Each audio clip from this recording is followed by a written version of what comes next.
શેરુએ જ આ બધું મને શીખવાડ્યું.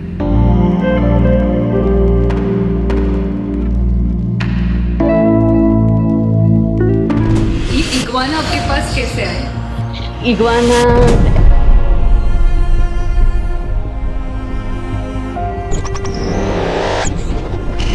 और आपकी जर्नी कहाँ से शुरू हुई? આ લગભગ સોરી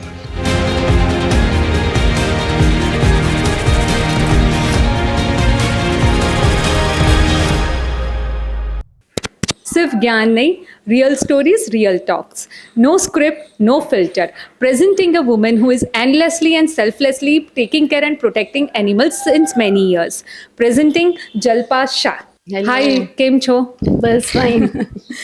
सो जल्पा बेन, आपने ये सब कब से शुरू करा? आपकी जर्नी कहाँ से शुरू हुई? આ લગભગ 12-13 વર્ષ પહેલાં મેં ચાલુ કર્યું અને મને પહેલેથી ગમતું હતું કે કંઈક આપણે રૂટિન કામથી કંઈક અલગ કરવું જોઈએ અને હંમેશા સોસાયટી પાસેથી જે લીધું છે કંઈક આપણે આપવું જોઈએ. હવે હાઉસવાઈફ પાસે તો એવું તો કંઈ હોતું નથી એક્સ્ટ્રા ઓર્ડિનરી કે કંઈક સોસાયટીને આપી શકે, પણ આ સેવા કાર્યથી મને બહુ સારું લાગ્યું કે હું કંઈક દરિયામાં ટીપા જેવું હું આપી રહી છું. આનું નામ કેસર છે અને આનું નામ ડાયનો છે, આ ઇગ્વાના છે અને આ લવબર્ડનું બેબી છે. ये इग्वाना आपके पास कैसे आए? ઇગ્વાના એના ઓનર છે, એમને ફોરેનમાં બિઝનેસ છે, તો એ મૂકીને ગયા હતા પણ ખબર નહીં પાછા લેવા નથી આવ્યા અને હવે હું આપીશ પણ નહીં. હવે આ અમારા ફેમિલીનો પાર્ટ થઈ ગઈ છે. अच्छा, और आपको क्या इंस्पायर किया ये शुरू करने के लिए? जैसे आपके घर में इतने सारे अलग अलग टाइप के एनिमल्स है, it is almost a mini जू. आप कैसे उनको ध्यान रखते हो? क्या इंस्पायर किया आपको ये सारा शुरू करने के लिए? આ બધું મને મારી પાસે પહેલાં લેબ્રાડોર હતું, શેરુ.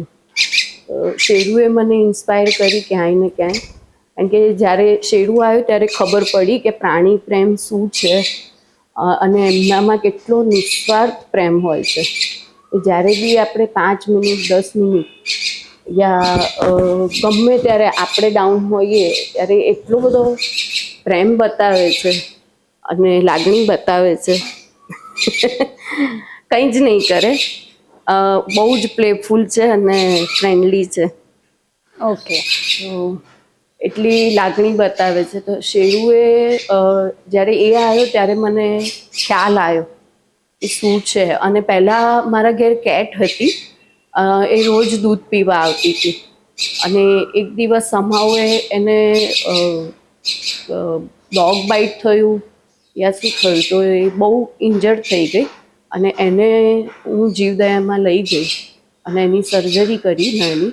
પણ ત્યારથી મને ખબર પડી કે આ લોકોને બી આપણી જરૂર છે અને ક્યાંક ને ક્યાંક આપણે આ વસ્તુ ધ્યાનમાં રાખી અને કંઈક આપણી જવાબદારી છે એવું સમજી અને આપણે કરવું જોઈએ. એટલે ત્યાંથી હું ઇન્સ્પાયર થઈ અને જ્યારે બી મારા ઘેર કિટન્સ આવે કે જે મધર એક્સપાયર થઈ ગઈ છે યા એક્સિડન્ટલી કંઈક થયું છે, કિટન્સ બેબી આવે, પપીઝ આવે યા બર્ડના બેબી આવે, તો હું જેટલી કેર કરું છું એટલું જ શેરુ કેર કરે છે એની. ओके. એટલે ત્યાંથી ખબર પડી કે આ લોકોમાં બી એટલું ટ્યુનઅપ હોય છે, એટલો પ્રેમ હોય છે. અને જેમ હ્યુમન બેબીને આપણે શીખવાડીએ છીએ ને કે જે જન્મે છે ત્યારે કોઈ નાત જાત નથી હોતી, પણ જ્યાં જન્મે છે, જેના ઘરમાં આવે છે, એના ઘરના રીતિ રિવાજ, એમની રહેણી કરણી, એના પરથી એ શીખે છે બધું. जैसे आपके यहाँ पे सब लोग गुजराती समझते हैं. હા હા. તો એવી રીતે આ લોકોને શીખવાડ્યું અને એ લોકોને ખ્યાલ આવ્યો કે જેમ અમે તરછોડાયેલા છે એમ આય તરછોડાયેલું છે. અમે નાના બચ્ચા હતા અને અમે મોટા થયા એમ આ બી નાના બેબીઝ છે અને અમારી બી ડ્યુટી છે આમને મોટા કરવાની. એટલે ક્યાંક ને ક્યાંક એ લોકો એટલા બધા એકબીજા જોડે જોડાયેલા છે કે મારા ઘેર બર્ડ, આ રેપ્ટાઇલ છે, ડોગ બી છે, કેટ બી છે, પણ બધા જોડે રહે છે. અને આ પ્લસ પોઈન્ટ છે અહીંનો કે અમે બધા એક ફેમિલી થઈને રહીએ છીએ. ग्रेट. सो आप क्या कहना चाहोगे यंगस्टर्स को, क्या मैसेज देना चाहोगे कि वो लोग भी इन सब चीज़ों से इंस्पायर हो सके? હું એટલો જ મેસેજ આપીશ કે તમે સોશિયલ મીડિયા જોઈને લાવતા નહીં આ લોકોને, કારણ કે તમે લાવો છો તો તમારી ડ્યુટી સમજો. જેમ કે ડોગની એજ છે 15 વર્ષ, તો 15 વર્ષ તમારી જવાબદારી છે એને સાચવવાની. એ તમારું ફેમિલી મેમ્બર છે, એ રીતે કેર કરવાની. એને પ્લીઝ તમે રમકડું સમજીને લાવશો નહીં, યા કોઈ બર્ડને બી કે તમે થોડી વાર રમાડીને મૂકી દીધું, એવું સમજજો કે મારા ફેમિલીનું મેમ્બર છે અને હું કેર કરવાની પૂરી જવાબદારી સાથે એને લાવીશ. આપણા શોખ માટે આ લોકોને હેરાન ના કરાય. આ બધા જેટલા મારા ઘેર છે અત્યારે 45+ મારા ઘેર છે બર્ડ એનિમલ ને બધું, અને આ બધા ક્યાંક ને ક્યાંક કોકના ત્યાંથી, જેમ આ એક્ઝોટિક છે, તો આ બધા છોડેલા છે લાઈક. અને આ બધા બહાર આપણા નેટિવ બર્ડ ને એનિમલ જોડે સર્વાઈવ નથી કરી શકતા. આ લોકોને સેફ સાઈડ જોઈએ છે, એમનું ખાવાનું એમનું રહેવાનું બધું ફિક્સ હોય છે. એટલે એ તમે એવું બી છોડી ના શકો કે હું મારા હેબિટેટમાં છોડી દઉં છું અને એ સર્વાઈવ કરી જશે, ના. એટલે પ્લીઝ એવું માઇન્ડસેટ કરીને ના લાવતા કે રમકડું છે હું રમાડી અને પછી એને મૂકી દઈશ તો ચાલશે. एंड आपने इसको राजेश फाउंडेशन के साथ कैसे कनेक्ट किया? રાજ્યસ ફાઉન્ડેશન લગભગ અમે 10 વર્ષથી ચલાવીએ છીએ, અને રાજ્યસ ફાઉન્ડેશનમાં અમે ચેરિટી અને જીવદયા બેય કરીએ છીએ. એટલે મારો સન છે, મારો દીકરો, એ અને મારા હસબન્ડ રાજ્યસ ગ્રુપમાં છે, અને એ લોકો હંમેશા મને સપોર્ટ કરતા હોય છે. ઇવન મારી દીકરીઓ બી એટલો મને સપોર્ટ કરે છે. અને એ લોકોના કહેવાથી અથવા એ લોકોના ઇન્સ્પિરેશનથી રાજ્યસમાં અમે જોડાયા. હા બેટા. અને રાજ્યસ ફાઉન્ડેશન ઊભું કર્યું, અને રાજ્યસ ફાઉન્ડેશન અત્યારે બહુ જ સરસ બધા અલગ અલગ કાર્યો કરી રહ્યું છે ચેરિટીના અને જીવદયાના.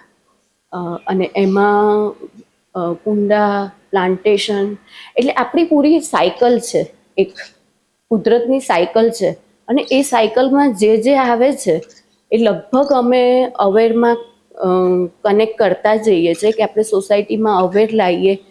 ક્યાંક ને ક્યાંક આ સાયકલને આપણે ડિસ્ટર્બ કરી રહ્યા છે, તો આપણે નાના બચ્ચાઓથી માંડીને મોટાને શીખવાડીએ पूरा एक इकोसिस्टम बनाए કે પૂરા પ્રોસેસ ક્યાં હે, કેવી રીતના સાયકલ આપણે રાખવી. અને આપણા ત્યાં જે અત્યારે થઈ રહ્યું છે આ બધું, તો ક્યાંક ને ક્યાંક આપણે થોડી હેલ્પ કરી શકીએ સોસાયટીને, આપણા દેશને અથવા આપણા સમાજને. આજુબાજુમાં એટલા બધા લોકો છે કે જેમને નાની નાની વસ્તુ ખબર નથી. લાઈક આપણે કચરો બી આપણે અલગ નથી કરતા. આપણે ड्राई वेस्ट वेट वेस्ट अलग नहीं करते, सब मिक्स करके अभी भी लोग ऐसे ही डंप अभी कर भी देते हैं. पूरा फेंक रहे हैं. जैसे कांच के टुकड़े पॉलीथीन में खाना भर के वो डालना. તો અમારા ત્યાં ગાય આવે છે, તો ગાયને સર્જરી કરે છે, તો ઘણી વખત ખીલ્લીઓ, કાચના ટુકડા, પોલિથીન એટલી બધી નીકળે છે. તો એ આપણે ઘરે બેસીને બી આપણે એટલો અવેર લાવી શકીએ છીએ कि हम एक छोटा स्टेप तो कर ही सकते हैं कि भी exactly. Segregate the waste. તો એવા નાના નાના પોઈન્ટ છે, જેવા પ્લાસ્ટિક વેસ્ટ. તો આપણે અત્યારે કોરોના પછી લગભગ પ્લાસ્ટિક બોટલ્સ ને બધું બહુ જ યુઝ કરવા માંડ્યા છે, અને એ બોટલ્સ એટલી હાર્મફુલ છે કારણ કે એ પીગળતી નથી. અને એમાંથી જે માઇક્રોપ્લાસ્ટિક છૂટું પડે છે એ અત્યારે આપણા ત્યાં ભલે આરો હોય યા કેંગેન વોટર હોય, પણ ક્યાંક ને ક્યાંક તમારે પીવામાં માઇક્રોપ્લાસ્ટિક આવે જ છે. એટલે આ વસ્તુ બી એવી છે કે તમે બોટલ્સ, હવે કોરોના જતો રહ્યો છે, હવે સરસ થઈ ગયું છે, તો બોટલ્સ ઓછી યુઝ કરો. અને પહેલાંની જે આપણી જૂની सस्टेनेबल यूज कर सकते हो. હા ट्रू. તો કેટલું આપણે બચાવી શકીશું. જેમ કે એ પ્લાસ્ટિક આપણને એટલું નુકસાન કરે છે તો દરિયાઈ જીવોને કેટલું નુકસાન કરે છે. જે અહીંયા આપણે પોલિથીન નાખીએ છીએ એ ગાય કૂતરા એ બધા જે ભૂખ્યા છે એ ખાવાના છે, અને એની જોડે એને ખબર નથી કે આ પ્લાસ્ટિકની કોથળી છે, આ મને ડિસ્ટર્બ કરશે, મને હાર્મ કરશે, એ એની સાથે જ ખાઈ લે છે. તો આપણે કેટલું નુકસાન પહોંચાડીએ છીએ. તો હું ટ્રાય કરું છું, મારા ફેમિલી મેમ્બર્સ ટ્રાય કરે છે કે આ અવેર લાવીએ, સોસાયટીને થોડા નાના નાના સ્ટેપ લઈને સમજાવીએ. હું મેસેજ આપીશ કે સોસાયટીમાં એક નાનું યોગદાન તમારા આખી લાઈફ ચેન્જ કરી નાખશે. કંઈક સરસ કાર્ય, એક નાનું અમથું સરસ કાર્ય કરી અને ટ્રાય કરો कि આપણે કંઈક નવું અવેર લાવી શકીએ, કંઈક આપી શકીए सोसाइटी में. ये थी जल्पा शाह की स्टोरी, जिन्होंने बहुत कुछ सोसाइटी के लिए किया है और जिनसे हम भी बहुत इंस्पायर हुए. Share this story to inspire others. Thank you.